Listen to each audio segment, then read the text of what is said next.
Magandang tanghali Pilipinas, live mula rito sa Pag-asa DOST si Harry Bayona at ito ang Panahon TV Express. Mga kabayan, para bigyang gabay tayo sa mga susunod na araw ay inilabas po ng Pag-asa ang weekly weather outlook.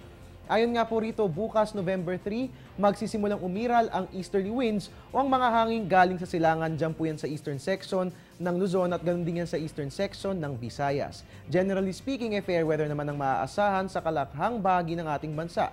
Kaya nga lamang sa araw ding ito, isang panibagong low pressure area o LPA ang inaasahan din nating papasok sa Philippine Area of Responsibility. Kikilos ang nabanggit na LPA at sa Lunes, November 4, aasahan pong tatawid ito sa Visayas at Southern Luzon kung kaya't magiging maulan sa mga nabanggit na lugar.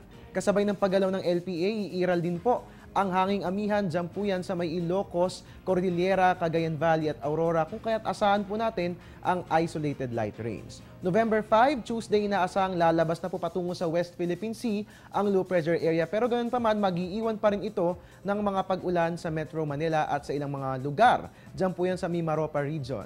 Kasabay pa rin ito ang pag-iral ng amihan kung kaya't asahan naman po natin ang light rains na titirang bahagi ng Luzon at ganoon din sa Visayas. Punta naman po natin ng Wednesday hanggang Friday, November 6 to 8, dalawang weather systems po ang iiral. Yan po ang northeast monsoon na partikular na magdadala ng light rain sa Luzon at makakaapekto rin po ang Intertropical Convergence Zone o ITCZ na siyang magdadala ng light to moderate rain showers or thunderstorms sa Mindanao. Ang natitirang bahagi naman po ng Mindanao at Visayas ay makararanas naman ng fair weather sa mga nabanggit na araw. At mga kabayan, yan nga po ang aasahang lagay ng panahon sa pagpasok ng darating na linggo. Natin po sa atin ng weekly weather outlook ng Pag-asa. Magbabalik po ang Panahon TV Express makalipas ang isang paalala. Teng, ang package.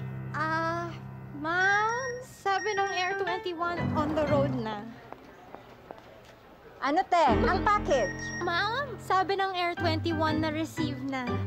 Okay, very good. Basta padala, sagot ka ng Air 21. May real-time delivery updates via text para worry-free ka. Teng, ang package, napadala mo na? Yes, ma'am, sa Air 21. Sa Air 21, sagot ko, padala mo. At yan po muna ang latest mula rito sa Pag-asa DOST. Mga kabayan, antabayanan po ang susunod na weather update ni weather lover Amor La Rosa mamaya pong 1:00 ng hapon. Dito lamang po yan sa Panahon TV Express kung saan walang pinipiling panahon ang pagbibigay impormasyon. Inyo pong nakasama ang inyong weatherman, Harry Bayona, nagpapaalalang tiwala lang, may tamang panahon ang bawat pagkakataon. Magandang tanghali sa inyo lahat.